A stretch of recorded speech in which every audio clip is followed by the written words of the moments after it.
Greetings, comrades. This is Comrade Cool, and I'm here with Mr. Days of Our Lives, Sean. Say hello. Say hello. Perfect. And we played the Division beta twice.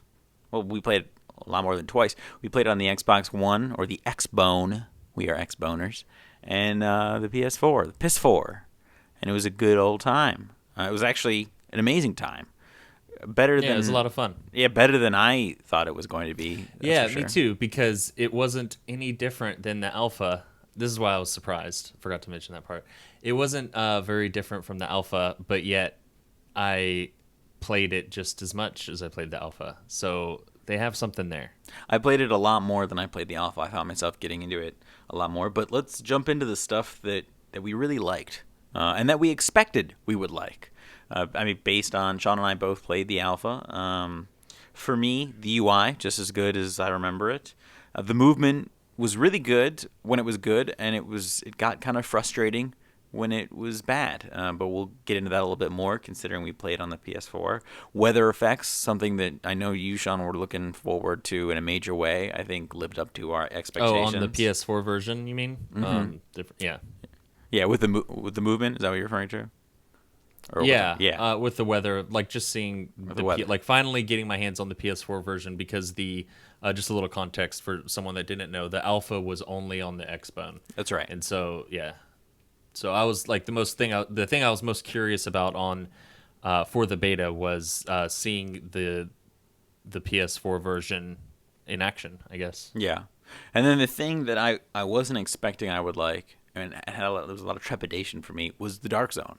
And it was some of the most compelling gameplay, most fun Yeah. I've had in a long time. I played Yeah. DC. Sean got me into it with a couple of people. Got me into it. He tried, and I really did not like it. I didn't like the amount of time that it took to invest in your character, to build it all up, and you could lose it in 1 second. I didn't like, the amount of running in that world. It wasn't an enjoyable experience. But I understood the coolness of the concept of, hey, like, Right. we can team up or we can go against each other and I can steal from you. That seemed like a compelling game to me. And massive. Just it didn't really Ubisoft. settle in until you started playing the beta more Yeah. and stuff. Well, Yeah. so I was massive in Ubisoft. They did it. They took the best parts of games like DayZ and H1Z1 or HN1, that game, and made it incredibly fun and incredibly addicting, and just the tension that we both agree we felt. But so going kind of backtracking a little bit, Sean, your list of stuff that you were expecting that was great and was great, what would you say your list is? Like my favorite thing about the game is the weather effects, and the environment is just very immersive. You go from being in the sunlight of the skyscrapers, and then turning a corner and having that harsh shadow coldness happen.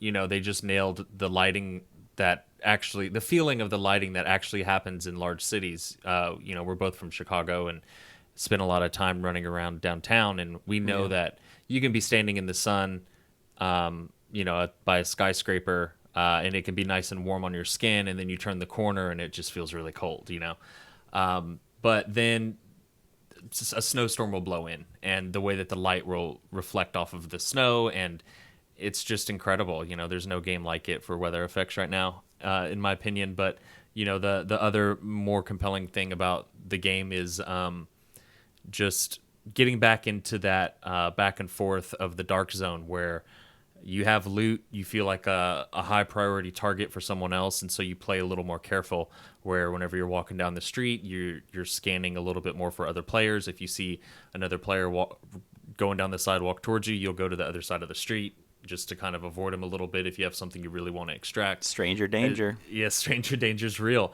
And as soon as you extract that loot, you have this sense of freedom, and you're free, and all of a sudden you just run all over the place. You don't care how you're moving or who you're running by or pointing your guns at or being around other players. And you get more aggressive. You're like, Yeah. hey, do you wanna come and fuck these guys up? Like, 'cause I have no loot, it's okay. Or somebody goes, no, I still need something to extract. All right, you got to play it cool because And your group is linked.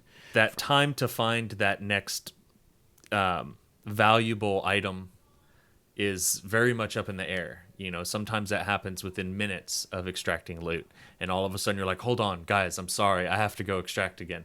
And then other times it can be a little while, and you don't really think about it. You're not like going, "Oh, I need to get better loot, better loot." It's just the back and forth that is just very well done, and I think that that's probably the best thing about the game. I think one of the issues for me in the Dark Zone, though, and this has been addressed or discussed by the devs, is the lack of NPCs, and for me the lack of flow or the timing of, hey, I've got some loot worth extracting. But it's a beta, it's a small section, so hopefully when we get max level 30, we're in that level 30 instance of Dark Zone. There'll be enough going on. The pacing will be better. Okay, so you're saying that there just wasn't enough enemies? Yeah. And okay, and I can see that. It felt a little more empty.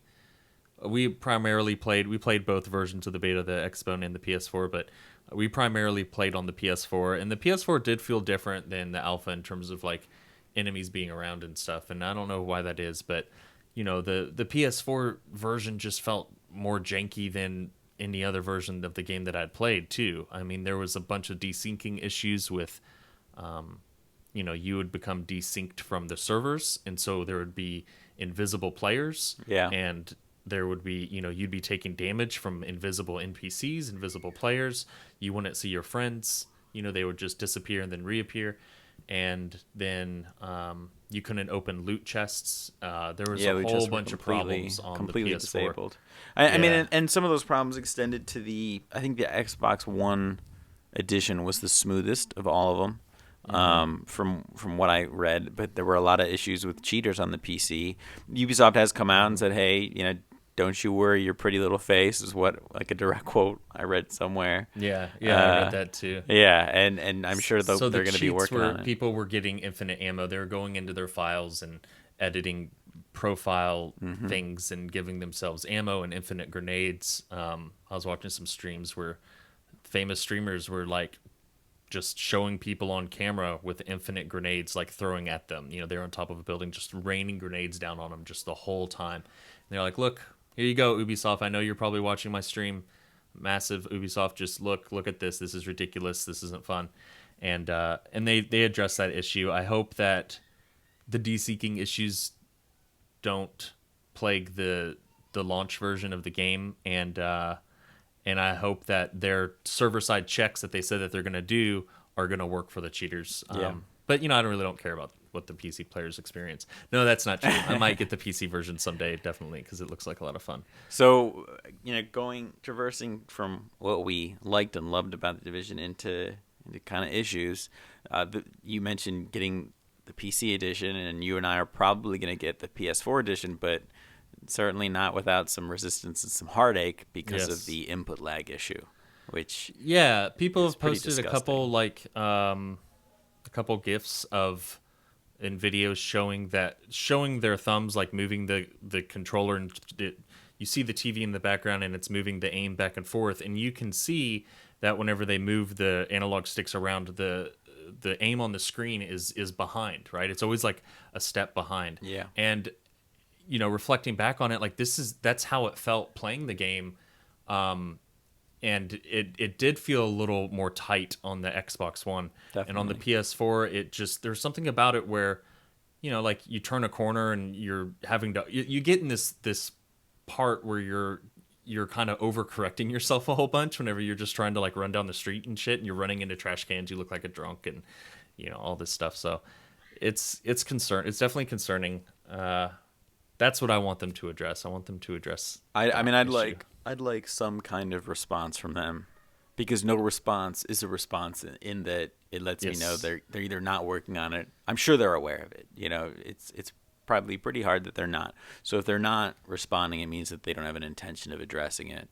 And it kind of ties in with the issue that I had of when the movement was good, it was great. I didn't have a problem with it. Forget the crouch, because you use cover and it works. And if you're standing there, there's no crouch, because if you're not using cover and you're standing, it should be a conscious choice. And the amount of times, there were times where I didn't use cover intentionally. And I respected that choice. It was Right. understandable. Hey, I need to stay mobile, even though you can be pretty mobile with cover. But I think maybe I had resisted because I would notice, I didn't know it was input lag at the time, but I would notice when I was in a gun fighting situation or a heavy, the adrenaline was really pumping and you could feel it, or at least I could in this game when we would get into the Oh, shit. I could feel your adrenaline too. Yeah. I mean, just you could Trust hear. me, try being in a Xbox Live party or a PS4 party with this guy. You could feel his adrenaline. It's oozing through the Cat 5 cable. So much adrenaline. But I would click and I'd say, hey, okay, I want to do this, and I would notice things weren't responding to my commands, and so I would then try and change the command because my situation was changing in front of me, people moving, and so the command that I had just said, hey, do this, was no longer active, and I would start basically stumbling. It was like quicksand, one problem after another, and that kind of stumbling around exactly describes moving. I didn't notice as much during PvE and during more less high octane situations, but definitely in the dark zone when I've got 3 rogues coming up at me, it's noticeable. Or when I went rogue and then I need to get out of that situation, it's really sticky. Other things I didn't like, lack of NPCs, although I know that they're addressing that. Anything else that really kind of killed your Division boner? Made it all I think soft? it became very apparent that maybe this was just a reaction to it being a beta, but people were going rogue a lot more. Yeah. And it kind of made me realize, like, it made me go rogue more often, me and my friends. And when I was by myself, I would go rogue more often. And it was because I really didn't trust anybody. I mean, trust was broken on so many levels so fast. Like the first time I tried extracting, just shots. And so I don't know. I realized that going rogue often was more of a benefit this time than it was during the alpha. I don't know why. I think in the alpha more people were in the mindset of like, oh, we're going to be rogue killers and I'll get my loot out if you get your loot out. And this one, it was like you want to extract your loot first because then you can turn and shoot everyone else that's still extracting their loot. Yeah. I mean, that happened so many times, and it just seemed easier to get away. I don't know why. I mean, as long as you just stay running, then you can pretty much get away. Well, there is, for those of you unaware, for those of you who played the Division beta, there's a combat run. Whenever you take damage and you sprint, there's a combat sprint that makes you go a little faster. And then once you there's recover definitely from two that sprint damage, speeds. It's very obvious. Yeah. People were using it. I myself used it to try and get into some kind of crafty, like a vendor that was unavailable officially in the Dark Zone beta. Or sorry, the vendor's in the Dark Zone. He was officially unavailable. Just tripping all over myself. And I had a friend of mine shoot me so I could get the increased run speed, and I was able to access this vendor, albeit briefly. Cool. But yeah, so if you, I mean, there's only so much in the Dark Zone. You can't leave the Dark Zone in Rogue, so there is kind of a balance in that. Right. If you keep running, people are going to catch up with you. You have that big Rogue sign. Yeah, but we'll see how it plays out in the game. But it was just like I wanted some of these guns that were in attachments and things that were in the Dark Zone, and the best way to get the money was for me to shoot someone, be rogue for like 60 seconds, just run down the big street, and then you get 200 something credits, and you need 3,000 credits to get the best gun in the game or whatever. And yeah, so I don't know. The guns. Let's talk about the guns, the weapons, the mods, the loot. The loot was not as. I wasn't deliberately, or how to say this, like I wasn't drawn to specific guns in the beta as much as I was in the alpha, I guess. In the alpha, I could tell whether or not I liked a gun and stuff worked for me or it didn't work. In this beta, it was just. I don't know if it was their server issues and some of the desyncing stuff or what was happening, but it just seemed like it was harder to kill people, and I felt like, okay, this is the gun I'm going to use. I'd shoot someone and kill them, and it'd feel really good. I'd go, okay, I finally found my setup. I'm going to use this gun, and then this submachine gun is my secondary, and then I'd get in the same situation, and I I wasn't even able to get them below like 80% health. Yeah, I and they noticed were that as able to well. just even getting the drop on them, and then they would kill me. And it was like, okay, come on, this gun just felt like crap. Let's try the shotgun, and then Yeah. the same thing would happen. So it was a lot of back and forth. Me and one of my friends I was playing with, we just kind of had this joke where it was like, all right, yeah, I'm switching this gun now. It's this one is the flavor of the The next hour, really. yeah, exactly. And that was that. So we'll see. I have a feeling that the beta was for in terms of the guns and the loot, and I don't know if the vendors are gonna have that many purples to sell, or if they were just trying to show you that there are purples in the game and kinda oranges, yeah. give you that hook, and put those hooks in you, and because the hooks are real, man. I mean, the loot in this game. This is very much a loot heavy game. If you like the loot out of games like Destiny or Diablo.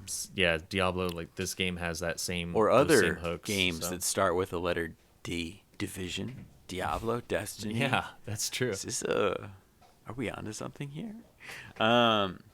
I the loot system will be interesting because it's kind of a double-edged sword. The first side of it is, oh man, look at this fat loot that I got. But then you need that other side. Like, I got the fat loot. Now what do I do? How do I use it? And is there more? Now, the Division devs have talked about how they've got a lot of plans for end game content and ways to use that loot. But that's what they're gonna say. Every game designer says that because it's the game. They haven't been able to lay out concrete ideas of what exactly that's going to be. They did mention some serious PvE content that will not be there at launch, but is in the pipeline. But again, no mention for like of what that is. a DLC, like free DLC drop. Or I'm not sure. Some of the stuff they've talked about, they mentioned free DLC. They've mentioned paid DLC. Today it came out that if you are a season pass holder, that you will get access to special events. So, I mean, can you imagine if it's kinda something weird. like the Halloween event that happened with Destiny, if you had to pay to be a part of that? Yeah, I mean, it's not even just like paying the money as much as it is just fragmenting your user base. I mean, I'm going to be grouped up with you, and if you have that content, you're going to go, all right, man, I guess I'm going to go do this. And so we're like, okay, I guess I'll see you later. I mean, Yeah. that's really Yeah. dumb. We'll see how that stuff is implemented. I have a feeling that a majority of the people that are really interested in this game are, I think that they like the base that they have, and they're just kind of, they're not going to be able to see this until the game releases. How well are the devs going to be able to keep up with the game and keep up with the content, and how much content is there? Nobody knows how big the game really is in terms of scope and how many missions there are going to be, let alone like compelling missions. And I think people are starting to get tired of bullshit side quests, so they need to be good side quests. And I think that they're going to be pretty good, but I think this game is going to kind of live and die by, the amount of content it has at launch, and then how fast they release content afterwards. And they may be a studio that is really good at delivering a really good amount of content that's substantial at the beginning up front, and then not be able to keep up with it. Like, we have no idea. So we'll see. It's going to be interesting. I mean, definitely you can look at a game. The title of the game rhymes with Jestiny. For an example on content and how the lack thereof, or not. Yeah, that's the wrong use of first year but, Destiny sucked. It was, yeah. I mean, we I enjoyed it while that. I played it. Yeah, We did Vault of Glass, and it was over. Yeah. And they released Prison of Elders, which is basically just a horde mode. yeah. They released The Dark Below, which did have a new raid, but by then it was a small little blip, Yes, and we were yeah, so it was far pretty gone. small. We I can- mean, doesn't that seem like that's what everyone kind of does? Is we're gonna have this season pass, and we're gonna release all this content, and then there always seems to be like a horde mode thrown in there, and that seems so cheap to me. Am I the only one that feels like No, that? I think these days horde mode should be standard, minimum, and free, and not be looked at as this big like, oh, our game has a horde mode. I don't even like them released post launch. I mean, I can understand if it comes pretty quickly after post launch. I think it should be a part of it because it's such a simple little way to say, hey, here's just some, you can jump in there, earn loot, earn XP, whatever. I think what is better and what I'm willing to pay for, a perfect example would be the special ops missions from, I think it was Modern Warfare 2, where Modern Warfare 3 as well. and Modern Warfare, yeah, those that's fun content. It seems like it would be easy to use. Another example that was free, you didn't even have to pay for it, was the Spartan Ops missions, where they just used tile sets. I mean, they literally reused the same, I think it was only 5 tile sets for multiple missions. Now that's somewhere in between the Spec Ops missions and the Horde mode, and I Right. think I'd rather have one or the other, or I'd rather have both, and I would pay for Spec Ops missions. Yeah, that would be awesome. I mean, that would be so cool. I mean, many spec op missions in the Division, I think that they would feel a lot more like heist light, if you will, from GTA. Sorry, Yeah. my baby's kind of going crazy. Like heist light from GTA, where you can do it with 2 people and you don't have to have 4 people. I mean, that was the biggest barrier for me in GTA, was getting 4 people to buy the game, Yeah. and then getting them to do the heists and be on, because it was a commitment of time. Those things were huge. They were, I don't know, they were awesome, and I never got to do them all, and that really sucks. But if they did some content like that, that is really awesome. It's really compelling gameplay, and that could be a lot of fun. Not this bullshit horde mode stuff. I'm so tired of it. I think I'm just kind of pissy about it because I know that the devs spent time making it, and like that's what they're gonna like spend. Either they already probably have made it, but they spent development time making horde mode stuff. And if they do a horde mode stuff that's more I don't know how to say it, but something that's more on the lines of like the zombie stuff in Black Ops, where you're having to think about where you're spending your time boarding up windows and stuff like that. Yeah. Might be cool if they do something that is a real horde, like a real awesome horde mode where there's some strategy involved with gathering debris during a certain cycle of time, and then coming back and using that and building things. Like that would be really neat. But I can only imagine that they'll do it like every other No, game. I doubt that. That is one thing that I was mentioning in terms of a franchise perspective. I mean, this is incredible because do the Division Shanghai, the Division Chicago, the Division London, these mega cities. I threw for like Chicago. sequels. Yeah. I mean, so there's that first level because Just do the whole Assassin's Creed thing is what you're saying. basically, yeah. I mean, I don't think they're going to do that because again, they're following Destiny in that it's this MMO, third-person shooter kind of style, or Diablo crawler. But hey, travel. At the same time, Diablo had a lot of different instances, and I think it would be incredibly cool to go to those. But coming down to a more micro level, the nature of this post-pandemic, I mean, maybe you could say apocalyptic situation, you can do literally a heist. An example, Spec Ops mission, you and your team of Division agents need to go into an enemy area heavily fortified, remain relatively discreet, which maybe forces you to use the silencer mods or something. I don't know. Even though the silencers, you'll see that mod only decreases threat. It doesn't actually make you stealth. And then grab something and get out. I mean, and Ubisoft, they made Splinter Cell. There's even a reference to Sam Fisher right by Faye Lau, I think her name is. In the base, you can see the night vision goggles with the 3 lenses. Which means she killed him. Probably. Faye Lau killed Sam Fisher. You heard it here first. And you see her wounds at the beginning of the game. Yeah, obviously Fisher did that to her. Or maybe Fisher is the commander that she talks about. She's like, all right, well, the commander just died. That was Sam Fisher. Sam Fisher is dead. Mother of God.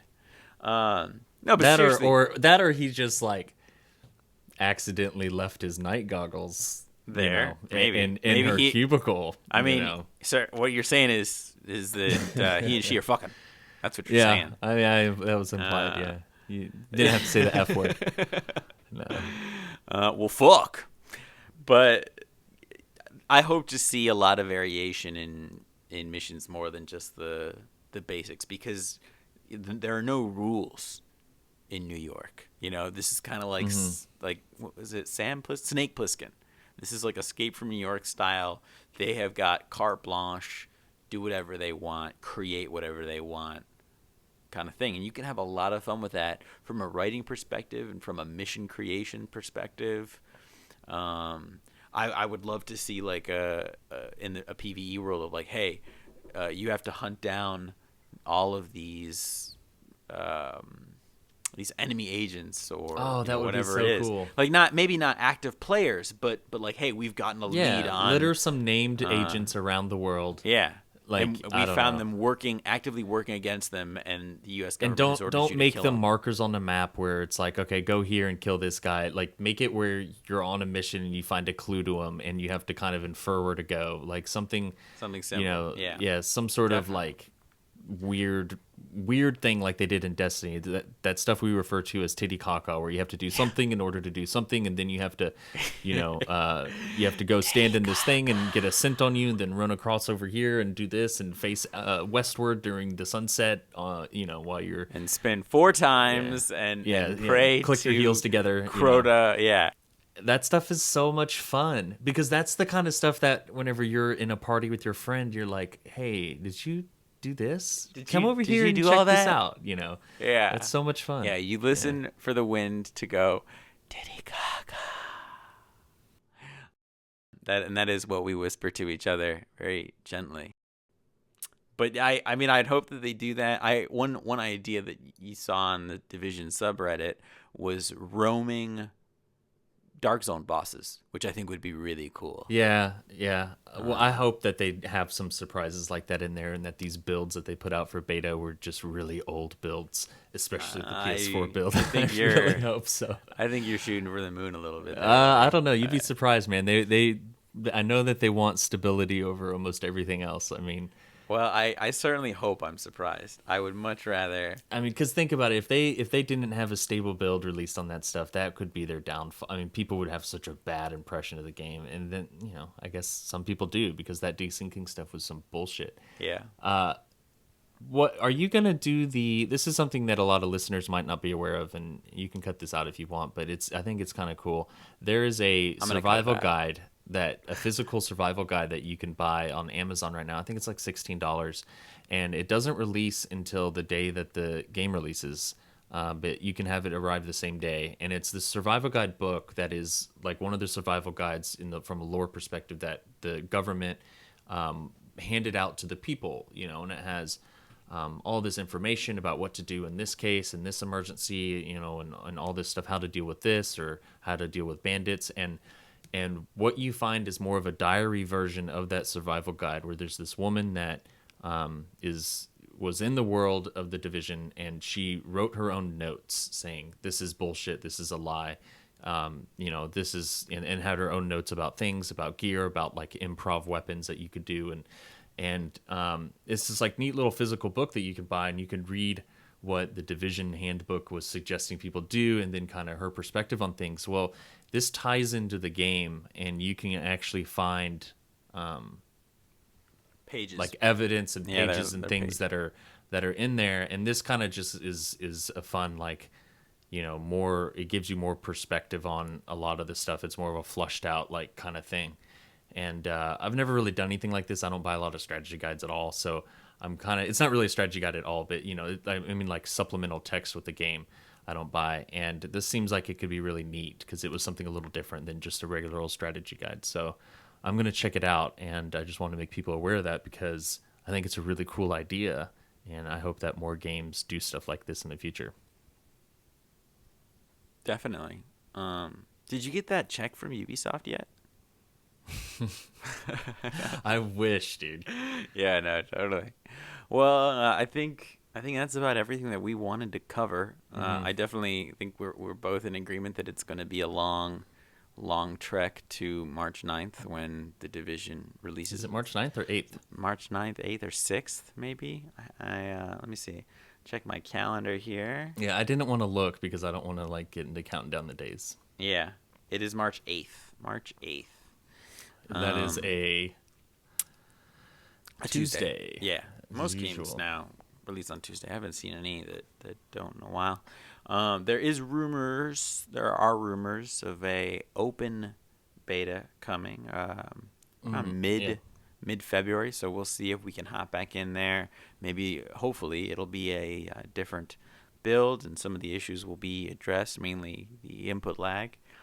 Otherwise, hope you enjoyed listening to Sean and I, Babylon. Hope you've enjoyed the footage. Oh wait, before Yeah. we go, are we gonna do any more discussions, like go more in depth into the Dark Zone and stuff? Because Do you there's want to? definitely stuff. Yeah, I'd like to Oh, at some yeah, point, okay. maybe in Well, like a week no. or something. Oh, in a week, or right now? We can do it right now. Nah, No? Okay. All right. Well, then we're done. This is it. Goodbye for now. goodbye.